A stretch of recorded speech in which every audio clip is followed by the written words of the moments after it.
Well, hello there, everybody. Today, I'm going to be taking you on a wonderful journey into the well ordering principle.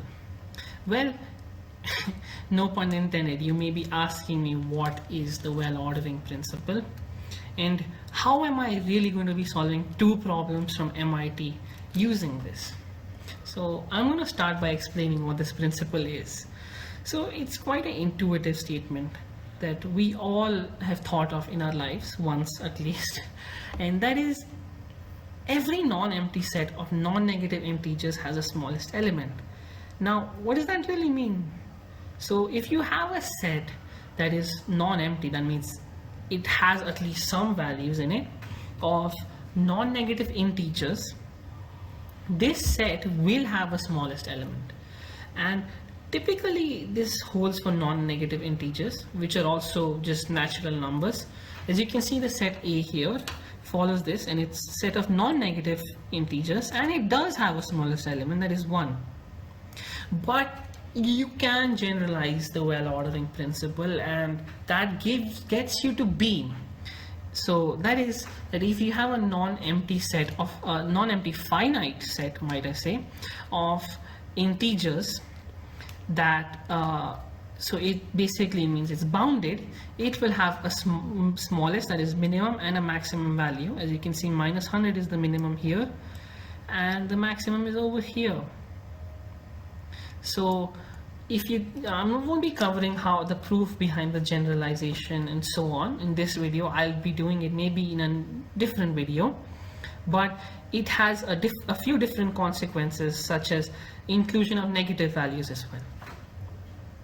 So how will I be using the well ordering principle, and how can you use it? Well, there is a quite general way of how you can approach such problems. So always you have to first define a predicate, and what a predicate is a general mathematical statement of the truth of a value or the truth of an expression, or something even as basic as a is equal to 1 or b is equal to 2. It can cover anything basically, including strings or graphs or anything. So once you define that, now you have to obviously choose an appropriate set over otherwise you can't really apply the well ordering principle. As I said, it should be at least a bounded set such that it can have a minimum and a maximum value. Typically integers, a finite set of integers or the non-negative numbers, they will have a minimum value. So you have to obviously choose that scenario as well. So once you do that, you choose a set of counter examples, and you see that there is a set which is non-empty, and I'll show you how you can do that. And since it's on sets such as the integers or the non-negative numbers, and all these sets, since I explained to you how the well ordering principle really works before, in the previous slide, you can assume that there will be a minimum value because it's on the non-negative or the integer set. And let's just call it C or any other number, it's your choice. And now you have to try and contradict it. So, you can either show that there's a number C minus 1 or anything like that, which is actually smaller than this, which also, is a counter example. Or you can show that C does not even belong to the set of counter examples. Now, a common way to derive information for this, because you do need some information, is so you have to use the fact that the predicate is true for all values less than C, over which the domain is. So now that I have kind of clarified this, I'm going to go ahead and actually show how this is useful on actual problems from MIT.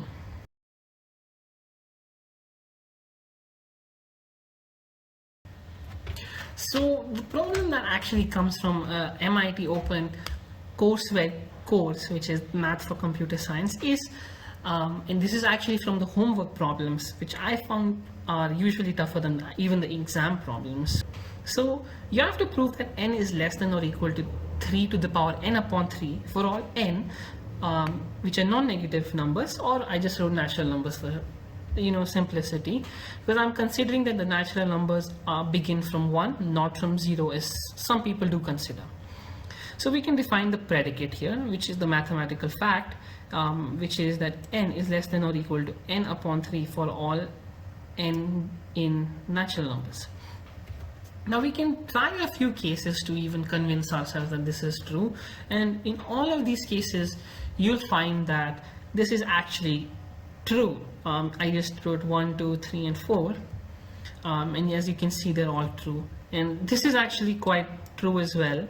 I wanted to explain it here, and that's because when you have a number, for example any n that is greater than 1, and you take a power of n which is for example n to the power 1 upon k, means the kth root of it, that will also be greater than n, unless but if k is going to infinity, then you will have that n to the power 1 upon k is actually equal to 1, but that's a different thing. Anyway, so now, as I explained earlier, you can use the well ordering principle by first defining a set of counter examples to your predicate, and I'm doing that by defining the set C over here of number C, such that C belongs to n, which is natural numbers, and not P of C. So this is just a mathematical way of saying that P of C is false, which means the predicate is false for values of C. Okay, I'm just writing F for short. So by the well ordering principle, since this is on natural numbers, we can assume that this has a minimum element and let that be n. Now if n even exists, n has to be greater than 4, because we already tested it out here and we saw that n does not P of n is actually true for all values 1, 2, 3 and 4, so it has to be greater than 4. So since we know that n is the minimum counter example, n minus 1 must be less than or equal to n to the power minus 1 upon 3.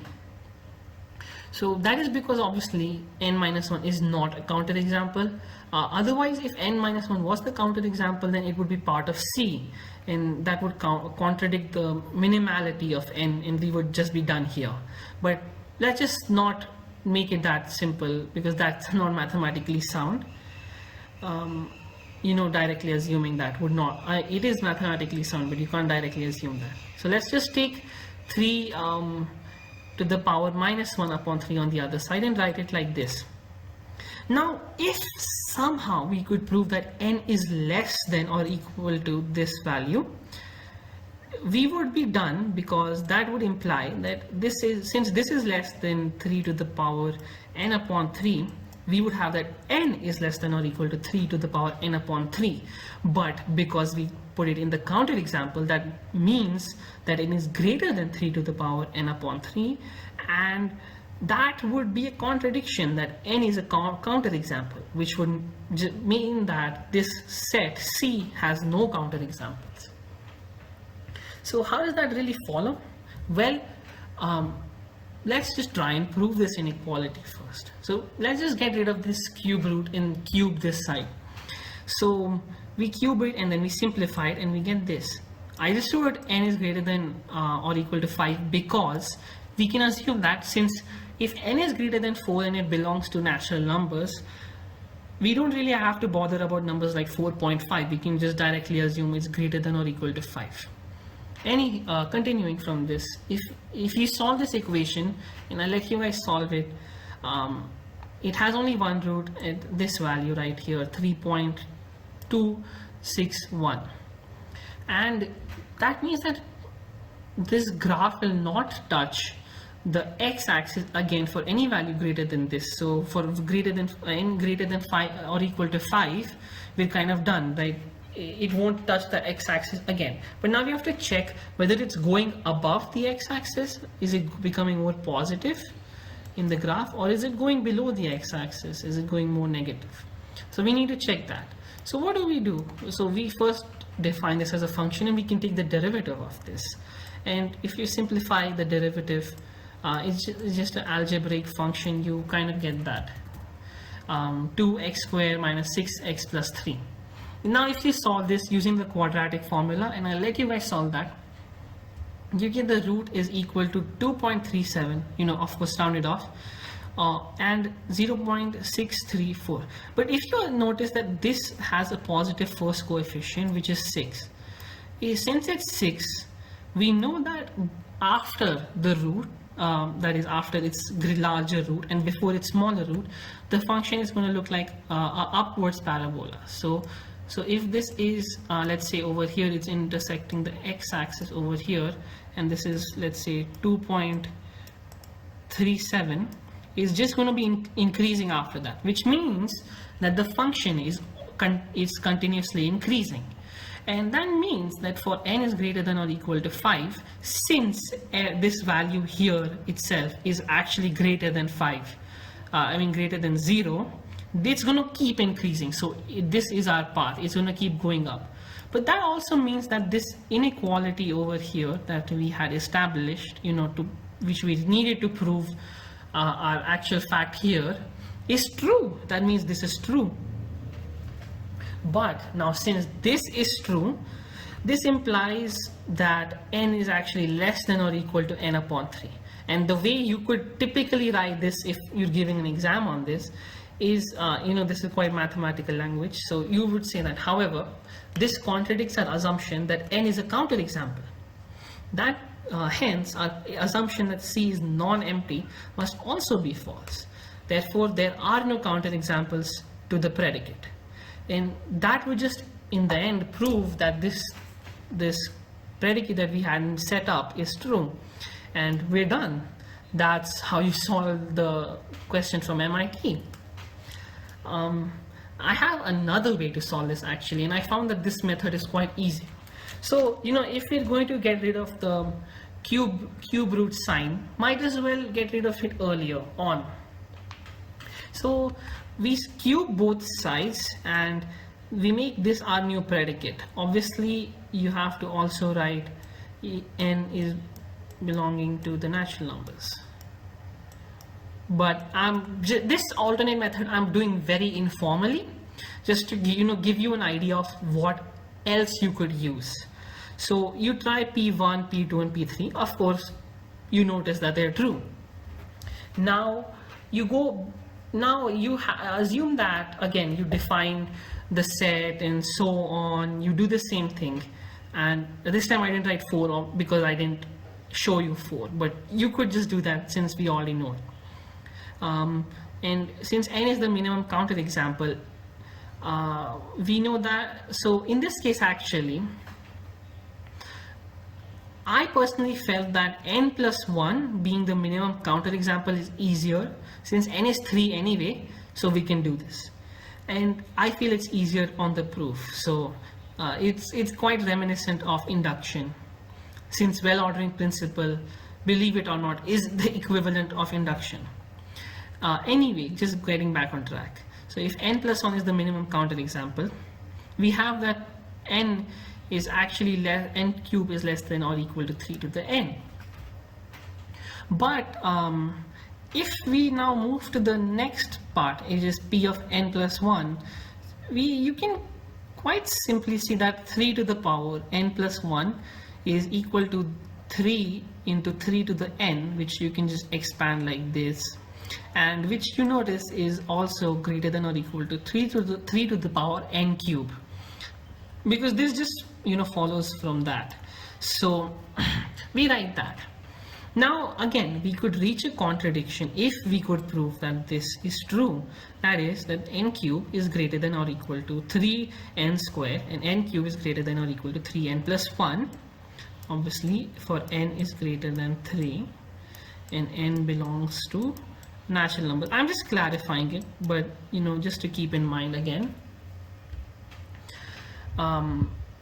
Now we move ahead and try to prove this. So first, let's first actually look at only this part right here. Okay, the first one. So to do the first one, you can take the n square on this side and factor it. And it's quite easy because this one is always going to be positive, and this part, this factor n minus 3, will only be positive when n is greater than or equal to 3. Now we look at the second part. We again take it on the other side, and just I skipped a step, but you actually subtract and add n square, 3n square to both sides, and you get this thing. Obviously, since from the upper part we have that this is positive for n is greater than or equal to 3. Now we have to prove this part. Again, this is breaking down. There are many ways to prove this. I'm just giving you one of them. So and again, you can check it. Since this is a quadratic, it'll not take much time to also prove that this is greater than or equal to 3 when n is greater than or equal to 3. And so now we have that 3n cube is greater than or equal to this expression, which I just got from adding this and just one n cube on both sides. So we got that, which means that 3n cube is greater than or equal to n plus 1 cube, since these are the same thing. But we had that n cube is less than or equal to 3n plus 3 to the power n. So we just substituted back there, and voila, we have that. We have what we wanted, that 3 to the power n plus 1 is greater than or equal to n plus 1 cube. But now you're getting the idea, right? N plus 1 was assumed to be a counter example, so this should not be true, since we had assumed this is the counter example. So this is a contradiction, entire contradiction. So our assumption that C is non-empty is false. Thus P of n is true for all n belonging to natural numbers.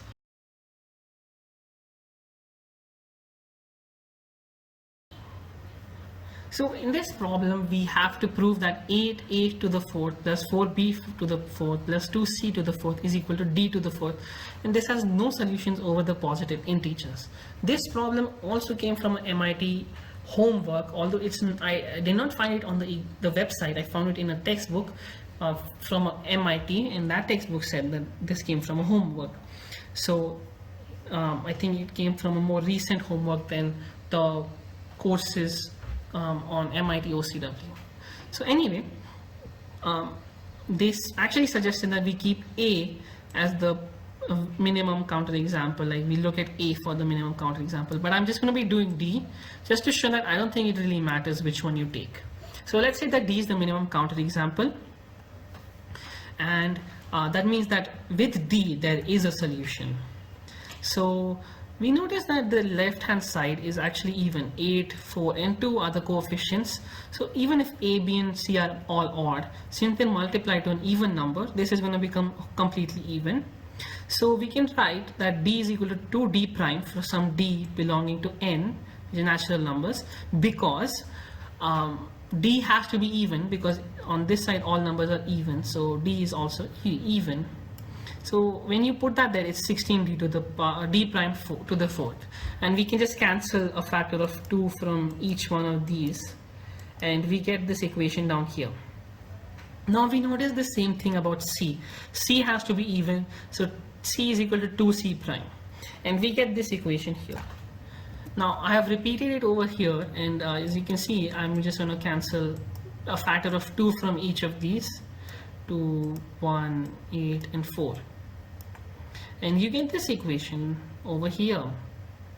Now we can notice the same thing for B, and I'm not going to bother writing the same thing again. I'm just going to cut it again, cut a factor of 2 from each, and you get this equation. But the funny thing is, you notice the same thing for A, and again you write A prime and you repeat the whole process. But if you see this statement is proof that there is a value D prime that is less than D. As you see here, D prime is less than D, and D prime also has a solution which takes this form. So that means that D prime is less than D, and that contradicts the fact that D is supposed to be the minimum counter example to our statement over here. that this has no solutions, because this is showing that d prime less than d has a solution. So it's contradicting our assumption. So it means that obviously that there is no counterexample, and that just tells you that there is no solution, and that's the entire proof. So there you have it. So I would just like to thank you all for watching this video till the end.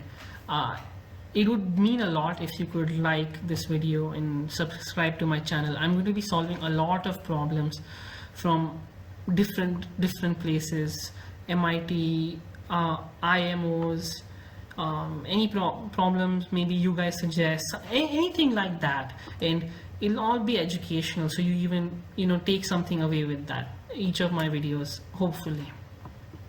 So please subscribe and make sure you keep in touch with this channel, because I will be uploading a lot. So thank you guys for watching. Have a great day. Stay safe.